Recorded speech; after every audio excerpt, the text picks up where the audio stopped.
kurcze blade. O kurcze blade, patrzcie co tutaj stoi. Co tutaj stoi? Co tutaj stoi? Jest! Nowe Renault Megane. Cześć, Bartek Urban. Zapraszam do testu Renault Megane E-Tech albo E-Tech. Tak, to jest nowe Renault Megane i tak, jest ono w pełni elektryczne. Co więcej, to podobno nie jest już tylko hatchback, jak dotychczas, tylko crossover. Tak przynajmniej twierdzi producent. Bo ja tutaj widzę po prostu futurystycznego hatchbacka. Ale spokojnie, wciąż można kupić zwykłe spalinowe Megane czwartej generacji. Obecnie więc można kupić albo spalinową czwartą generację, albo elektryczną piątą generację. Co będzie ze spalinową generacją? Jeszcze nie wiadomo. Wiadomo za to, co jest z obecną generacją. Zapraszam do testu. Jak widzicie, nowa Meganka naprawdę wyróżnia się z tłumu i wygląda dobrze. Naprawdę dobrze. No okej, może ta linia okien jest nieco za wysoko poprowadzona, a same szyby są za niskie, ale wszystko tutaj pasuje. Auto też mocno nawiązuje do obecnej gamy modelowej, co w szczególności widać po światłach. Poza światłami Megane ma też sporo smaczków, jak na przykład przetłoczenia na masce, ogromne emblematy czy wysuwane klamki. I to tylko z przodu wysuwane, bo z tyłu są schowane. Nie jestem jakimś zwolennikiem takich wysuwanych klamek, ale faktycznie linia auta wtedy wygląda tak czysto i sterylnie. Jest jeszcze jeden detal, otóż modele ID od Volkswagena pozdrawiają Renault, a Renault pozdrawia Skodę, bo jest tutaj narysowana kura. Oczywiście żarcik, to jest kogut, czyli symbol Francji, Le Coq. Megane E-Tech sprawia też wrażenie dużego auta, ale to tylko złudzenie, co widać idealnie jak zaparkujemy koło poprzedniej generacji. Nowa Meganka jest krótsza, węższa i nieco wyższa. Wymiary elektrycznej Meganki to 4200 mm długości, 1505 mm wysokości oraz 2055 mm szerokości już z lusterkami. Rozstaw osi to 2685 mm. Aha, i prześwit to 13,5 cm, czyli żaden z tego crossover. Tak jak mówiłem, to jest hatchback. Ze zwykłym bagażnikiem i to tylko jednym. Jednym, bo elektryki często mają dodatkowy kufer z przodu, tak zwany frank, ale w Megance niestety takiego nie ma. Jest tradycyjny bagażnik z tyłu, który ma pojemność 440 litrów, czyli ładny wynik. Niestety, kufer jest dość wąski, bo ma zaledwie metr szerokości. Poprzednia Meganka ma o 10 cm szerszy kufer. W bagażniku mamy dodatkowy schowek na kable do ładowania, ukryty pod podłogą. Niestety, z tyłu nie ma takiej tradycyjnej podwójnej podłogi, a to moim zdaniem jest błąd, bo jak złożymy oparcie tylnej kanapy, to mamy ogromny uskok. Zresztą, próg załadunkowy też jest dość wysoki.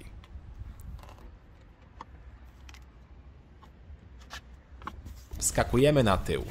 Niestety, tutaj kanapa jest wyżej zamontowana, przez co ja nie mam miejsca na głowę, a przypomnę, mam 186 cm wzrostu.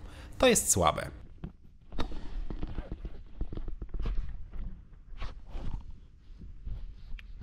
Poza tym z tyłu nie ma podłokietnika, ale są za to oddzielne nawiewy, złącza oraz gazetowniki. Jakość plastików jest przeciętna. Z przodu na szczęście jest dużo więcej miejsca i tutaj bez problemu się mieszczę. Fotele w dwóch podstawowych poziomach wyposażenia są regulowane manualnie, a dopiero w najwyższym wyposażeniu są w pełni elektryczne. Jest też regulowany podłokietnik, ale tylko w jednej płaszczyźnie. To, na co jeszcze zwróciłem uwagę, to dość mocno pochylona podłoga po stronie pasażera przy nogach. Dziwne.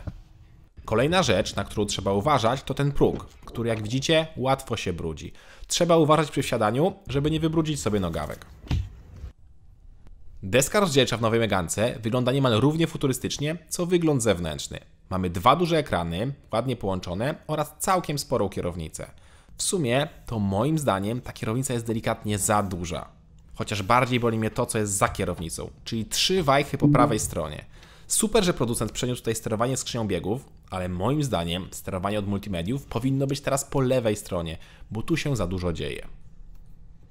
Dużo też się dzieje na cyfrowych zegarach, ale w sumie pasują do auta elektrycznego.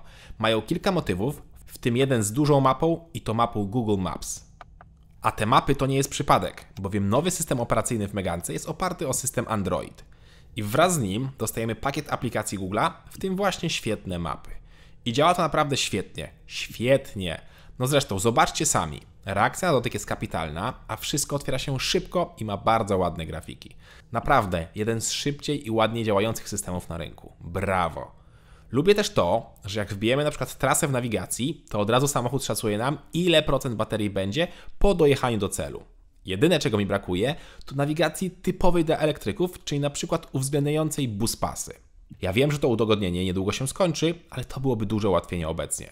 Aha, i jeszcze kamera cofania. Skoro mamy tak duży ekran, to ten obraz z kamery powinien być też większy i mieć nieco lepszą jakość. Świetnie za to, że zostały fizyczne przyciski od klimy czy od audio. To się ceni. Nieco gorzej jest z jakością materiałów, bo te są takie typowe dla Renault, czyli przeciętne. Chociaż tutaj dużo jest elementów z recyklingu, więc można nieco wybaczyć. No i nie ma piano black. To ja szanuję. Szanuję też spasowanie. Tutaj też muszę powiedzieć, że jest jedno z najlepszych na rynku w tej klasie, bo tutaj nic nie skrzypi. Ponownie brawo Renault.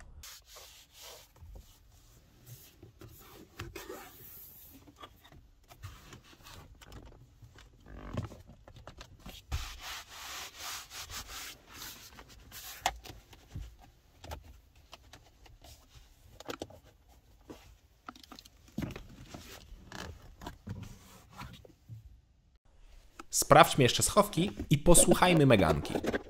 Tak, posłuchajmy, bo auto wydaje tyle szalonych dźwięków, że to trzeba usłyszeć.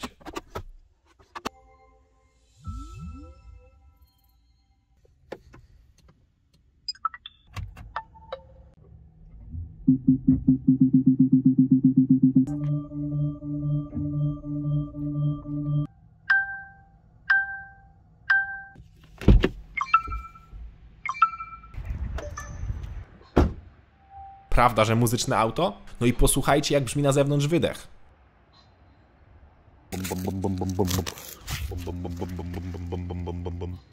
Bestia, co? Nie no, oczywiście żart. Auto jest niemal bezszelestne. Mówię niemal, bo przy wolnej jeździe na parkingu wydaje dźwięki jak statek kosmiczny. To oczywiście jest wymóg, żeby pieszy na parkingu był świadomy, że coś jedzie.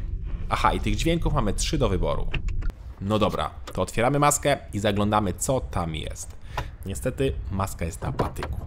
W tym momencie elektryczna Meganka występuje w 2 wariantach mocowych i 2 bateriowych. Słabszy wariant ma baterię o pojemności 40 kWh i silnik o mocy 130 koni, a mocniejszy wariant ma 60 kWh i 218 koni. Oba warianty mają napęd na przód. Ja oczywiście wybrałem mocniejszy wariant do testów, który powinien zrobić setkę w 7,4 sekundy. Pora to sprawdzić.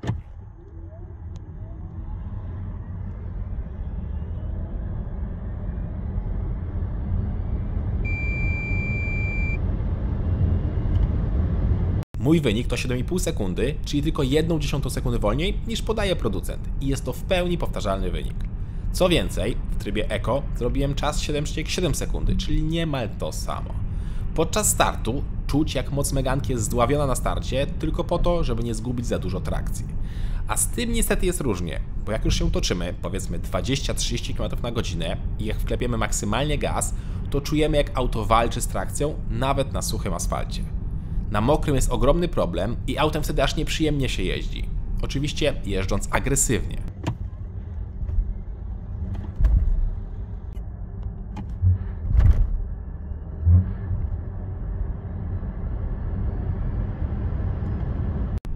218 koni w zupełności wystarczy do Meganki i jest ona naprawdę szybka i elastyczna. Klasycznie jak to w elektryku, moment mamy dostępny niemal od zera i w każdym zakresie, więc szybkie manewry w mieście czy wyprzedzanie, no to jest przyjemność. Aha, i prędkość maksymalna jest ograniczona do 160 w mocniejszej wersji i do 150 w słabszej. Takie ograniczenie jest pewnie z uwagi na baterie, żeby ich nie zagotować.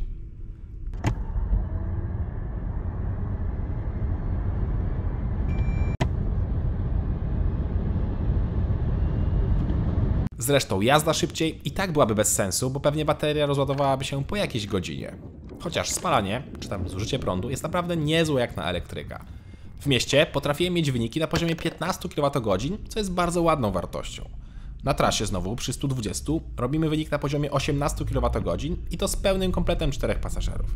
Nieźle, ale znowu bateria jest dość mała, bo ma tylko 60 kWh, czyli klasycznie w trasie po 300 km trzeba zjechać i zatankować. I tu miałem pewien problem, bo teoretycznie Meganka może przyjąć prąd z ładowarki do 130 kW w mocniejszym wariancie oraz do 85 w słabszym. Ja miałem ten mocniejszy, czyli powinna przyjąć 130. Byłem na kilku różnych ładowarkach o mocach 90 kW i maksymalne, co auto potrafiło wyciągnąć, to moc ładowania na poziomie 68 kW. I tak, bateria była rozgrzana. Na tych samych ładowarkach ładowałem kiedyś ID4 i on osiągał ponad 90 kW, więc to też nie jest tak, że to wina ładowarek. Słabo, bo przez to ładowanie jeszcze bardziej się wydłuża. Czasy ładowania widzicie teraz na ekranie, ale są one przy założeniu, że auto wyciągnie pełną moc ładowarki. A jak widzicie, moim zdaniem tyle nie wyciąga. Aha, i pompa ciepła to opcja za 4500 zł w każdym wyposażeniu, nawet najdroższym. Kolejny problem jaki miałem to czujniki parkowania, które raz po raz sypały mi błędami i faktycznie działały źle. To znaczy, na przykład uruchamiały się jak już byłem parę centymetrów od przeszkody, czyli podczas zwykłego manewrowania, no pewnie dawno bym już coś uderzył. Mam nadzieję, że to tylko problemy z moją sztuką, a nie z każdą meganką elektryczną. Mała bateria ma też swoje plusy, jakim jest mniejsza waga. Elektryczna meganka z baterią 60 kWh waży 1636, a z 40 1541 kg. To wciąż dużo jak na kompakta, ale mało jak na elektryka. No i to pewnie by pozytywnie wpłynęło na komfort podróżowania po wybojach, ale nie na 20-calowym kole z niskim profilem. Tak duże koło powoduje, że nadal jest sztywno i czuć większość wybojów. Ale i tak przyjemnie się jeździ meganką po mieście, bo auto ma sporo mocy i jest naprawdę zwrotne. Jak przystało na elektryka, mamy też kilka poziomów rekuperacji, którymi steruje się za pomocą łopatek za kierownicą. To jest bardzo wygodne. Co prawda nie ma tutaj one pedal drive, czyli jazdy jednym pedałem, bez użycia hamulca, bo nawet w najmocniejszej rekuperacji auto nie zatrzymuje się do zera. Ale i tak ale to bardzo mocno wyhamowuje i w mieście to się sprawdza. W mieście sprawdza się też tryb Eco, ale tylko w mieście. Tylko w mieście, bo auto mocno broni się przed tym, żeby nie przekroczyć 100 km na godzinę. Oczywiście da się to pokonać tą barierę, czyli nawet jak wpadniecie na obwodnicę miasta i mocno wciśniecie, to przebijecie tą granicę, ale po puszczeniu gazu od razu auto bardzo mocno zwalnia do tej 100, a nawet i niżej. Ostatnia kwestia to nieco słabsza widoczność przez tylne szyby, a to oczywiście spowodowane jest wąskimi tymi tylnymi szybami. No dobra, to przechodzimy do najgorszego, czyli do cennika. Podstawowa meganka E-Tech z baterią 40 kWh i mocą 130 koni kosztuje 170 000 złotych. Mocniejszy wariant, czyli taki jak testowany o mocy 218 koni, to wydatek 192 000 złotych. Bardzo drogo. Dodatkowo trzeba na pewno dokupić pompę ciepła za 4500 złotych.